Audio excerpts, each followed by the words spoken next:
Hey, Soul Shakers. How are you? Welcome to Reset After Dark, episode 2. Why? Because it's quiet, it's homely, and why not? So let's get into it.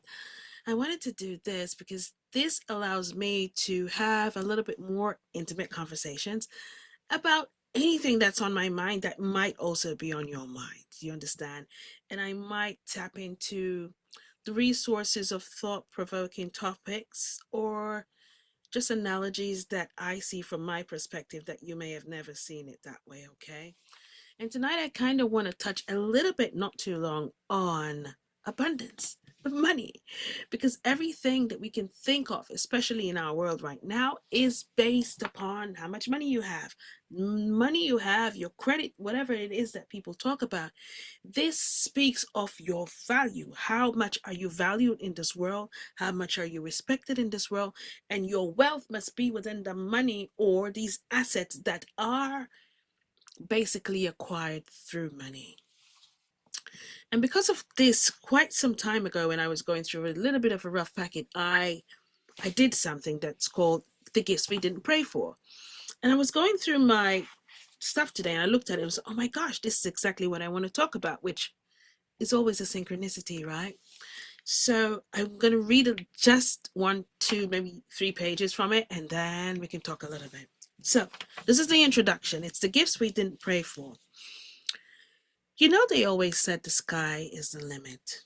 Well, the sky is not the limit anymore. The sky is only the beginning. This is where the limitation started, when people believed they could only go so far and no more. But I've learned there is no stopping. Everything is infinite. Every thought you think is a thread. Every belief you hold is a brushstroke. There is a weaving of abundance according to your thoughts and what you choose to create. Life is absolutely filled with infinite possibilities of abundance. So, let me tell you a story. Abundance isn't always loud. Sometimes it grows in silence, in darkness, kind of like a seed. Every seed is different. Some fall into soft soil and break through quickly, but when they gain in speed, they often lose in resilience. Some seeds are dropped into hard, rocky ground. They are delayed, pressured, hidden, but their roots grow deep. Their stems are strong. Their bloom lasts longer. This could be you. Some seeds grow in shade, others in direct heat. No two seeds are given the same path, but every seed shares the same purpose: to break through. You might be the seed that feels forgotten, the single mother whose soil is dry and cracked, the teenager trying to grow in unfamiliar terrain, or the adult wondering if they're too late to bloom. But hear this: the soul is not against you. The waiting is not punishment. The elements are not ignoring you. You are being formed on the ground.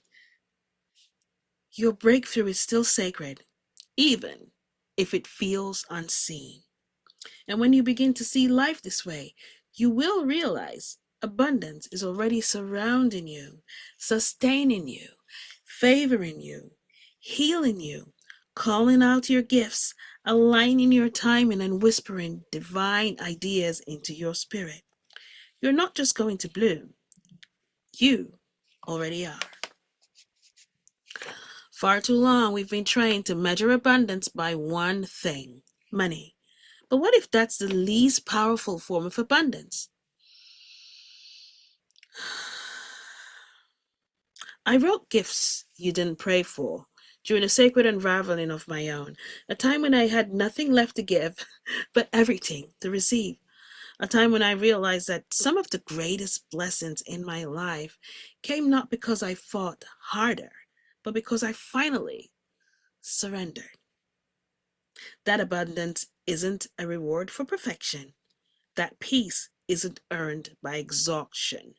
That grace flows in even when you don't feel ready.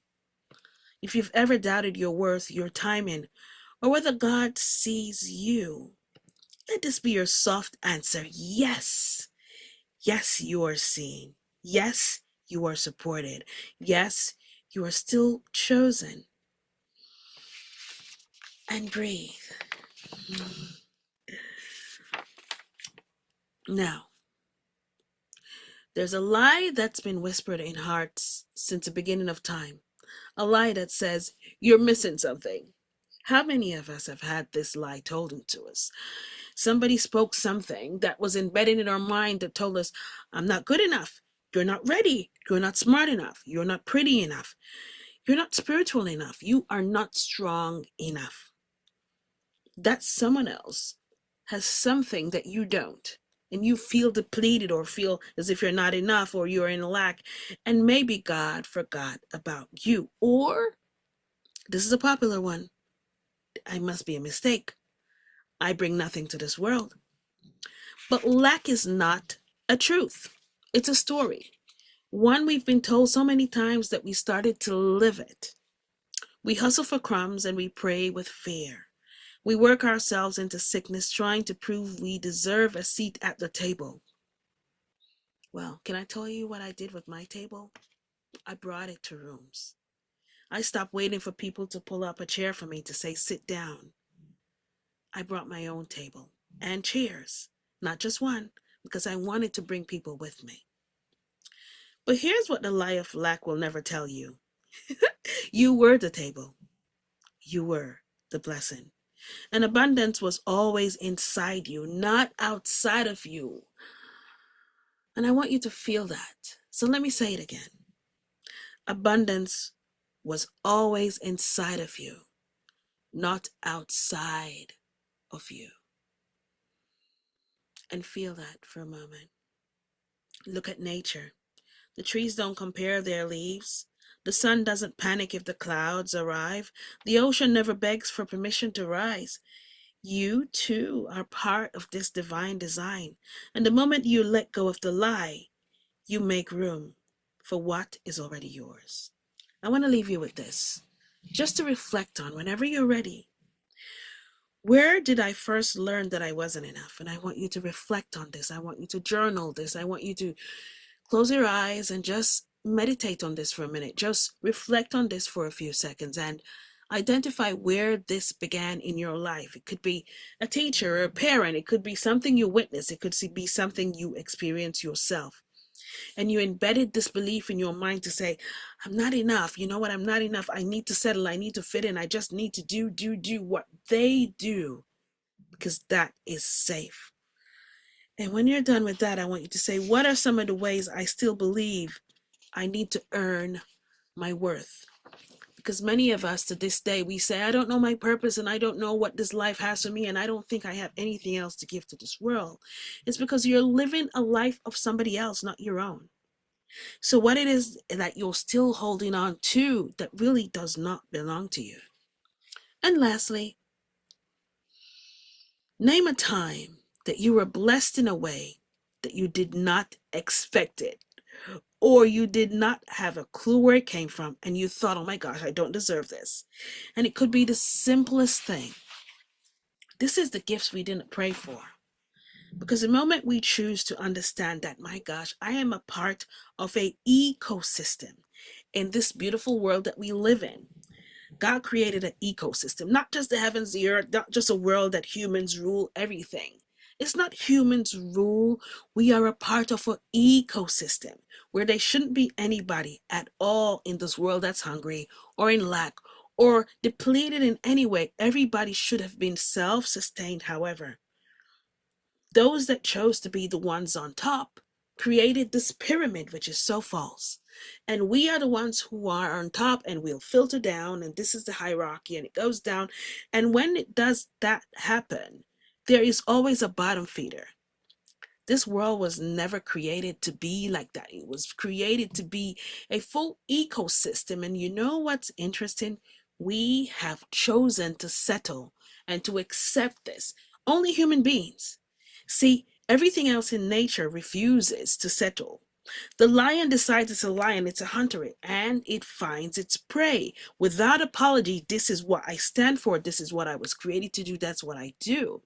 And so is nature. Everything, all the trees, every plant, every living thing allows itself to simply exist in this ecosystem, except us, human beings. We choose to settle, to listen, to follow rules, and to simply be led by other human beings who never knew the full story. They could not have. But you can see the full story. You can pause for a moment and observe everything else in this world that is not human and see how it coexists in this world. See what you call sacrifice, that another living thing will understand, oh, it's just another day of living, and tomorrow I will overcome. Yes, the storm came. However, I won't go against it, because if I do, my branches will break. I simply will pause, ground myself, and allow it to pass, because it will. It's just another season. But we don't. We try to swim upstream when the current is simply saying, relax and allow yourself to be led. We want to push against everything. And when you push against something, the resonance always happens where it must come back, and it pushes back at you. And when you try to pull something before it's its time, how long can you hold on to that pull? When you let it go, it will depart from you, because you try not to live within the beautiful ecosystem. And when we talk about abundance, what my guide said to me once that I found extremely funny? It's a pun in your world right now where you say money doesn't grow on trees. And my guide said, well, you know what? The person who told you that also told a lie. Money does grow on trees. Now go and look and feel the abundance that this world has for you, and understand, why have I chosen to only be dependent on one thing, money that man made, to be existing as a human being, to be treated with ethics and decency, and to be treated humane as a human. And I found that very interesting, because the best of this planet has always been those human beings who understood the laws of bartership, the laws of being kind, the laws of giving. This is my God-given gift, and I give this as a service. And this, by giving this, you have your God-given gift, and there is none that is wasted, no matter what your gift is. Even if it's just to sit and use your ear and listen, it's needed. Even if it is to articulate your voice, it is needed. Even if it is just to heal, it is needed. Even if it is just to cook, it is needed. And you don't need to be anything except what your God-given gift is. And you pour that from your heart, and every space, every industry, every single situation that occurs will allow you to tap into your mastery of this thing, this God-given gift that is yours. We have forgotten about this, and instead we're trying to follow footsteps of others who laid way in order to ensure that they will benefit and you will struggle. So, while we think about, oh my gosh, the gifts we didn't pray for, it's everywhere, because it begins with you. You are the gift to this world. There's no mistake about that. There's no soul that is wasted. There is no life that is unknown or not needed. And there's absolutely no scene in your life that is wasted. You either learn a lesson from it, or you're holding space for somebody else, or you're simply being set up for your mastery. So while you are where you are and you are thinking, I am depleted, I am not enough, I want you to stop for a moment and observe this beautiful ecosystem that we live in. What is that one thing or two things or three things that people are always calling on me for, that I kind of get annoyed about? My gosh, you have to call me for that, for that, for that. But see, the people around you most times sees your natural gifts before you see the value in it. And I want you to take a moment and just pause and ask yourself this question: am I living a fulfilled life right now? Am I living my dream? Am I, everything that I'm doing, every conversation that I have, the people that I have around me now, the habits that I've held on to, the addictions that say, these are the things that are allowing me to quiet my mind. Quiet your mind from what? From not living? Because this is just something that is almost putting a band-aid on a sore. So pause for a moment and identify this addiction, this habit, these individuals. How does it make me feel when I am at my calmest moment? Do I feel fulfilled? Because if I don't, there is nothing that's dormant within me that I cannot find. This is simply adding another layer of shadow over me. And I'm ready to simply surrender because it really does not do the trick. It does not serve me. It's very temporary. It happens, it keeps my mind quiet for a moment, but I feel there's more. I feel there is light. And when you start to feel this way, it's your heart simply nudging to you, yes, there is. Yes, you can. Yes, you are enough. Now, will you simply pause and trust? Listen, feel.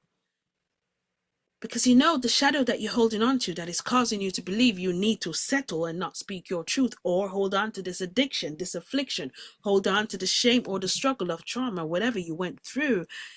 Remember now, your heart is whispering, but you are abundance. That did not stop you. Do not allow it to dull your light. Do not allow you to go back into the shell, because you are abundance. This world self-sustains. Now all you need to do is step out of it and take one sacred act today. I don't care what it is. If you're going to read a book about something, philosophy, I don't care what it is. If it's simply stepping out of something and just going into a space and say, you know what, do you have any positions here? I've never worked before, and you know, I just want to try something just for fun. You know what, I've never done this before. Let me try this online course, because you know what, I think it could be interesting. You know what, let me go out and start to tap into these spaces. What's the cost to lease this space? Because I've had this thing on my heart for so long, and I'm ready to tap into my own business. You know what, I've always wanted to purchase my own house, and I am going to ask for help, because you know what, I'm going to start to tap into these typing apparatus, and I'm going to seek my joy. But if it's one thing I will no longer do, is settle into a dormant space while I know that I have already outgrown it. So the gifts you didn't pray for lives within. It's within your heart space that whispers to you, this really isn't for you. This person's intention really isn't the best. It's okay. You will get over it. You will overcome. You are enough. You are loved. You are safe. We can do this. Yes, the gentle yes that you hear in your heart. So a lie was told some time ago from somebody else's story that convinced you that because I held on to darkness for so long and I inflicted it upon you, or you witnessed it in some way, and I told a lie when I said the words that I said, or when I did these things that you witnessed, and you imprinted it here to believe that this was also your story. That was a lie. That was somebody else's imprint for them. But for you, you write your own scene. You are already your own abundance. It does not mean that you walk in anyone else's footstep, but the tree is a tree and the flower is a flower. And the animals are the animals. And the insect is the insect, and they all walk in their own abundance. So why don't humanity do the same thing? So, after that beautiful breath, tap into your heart space. Ask yourself, am I living a fulfilled life? Am I enough? And try to start to document the lies that you believed about you. Because you might just be living somebody else's story, overshadowing and fogging your lens and your perspective on this world that's telling you, oh my gosh, yep, that's what you have to settle for. Nobody's going to love you. You do not need this. You will never amount to this. And I want you to close that scene, step off that stage, and begin to rewrite your own story of abundance. And abundance is whatever allows you to feel fulfilled. Do not keep trying to walk other people's footsteps. You do not know their own soul path. You do not know what they are battling. You do not know what they're not showing you, but what you do know is how you feel and what lights you up, and that's where you start. Now remember, you are abundance. You are love. Give yourself the grace to discover it. Okay? I'll leave you with that tonight and talk to you at some other time, in some other space, with love. Bye.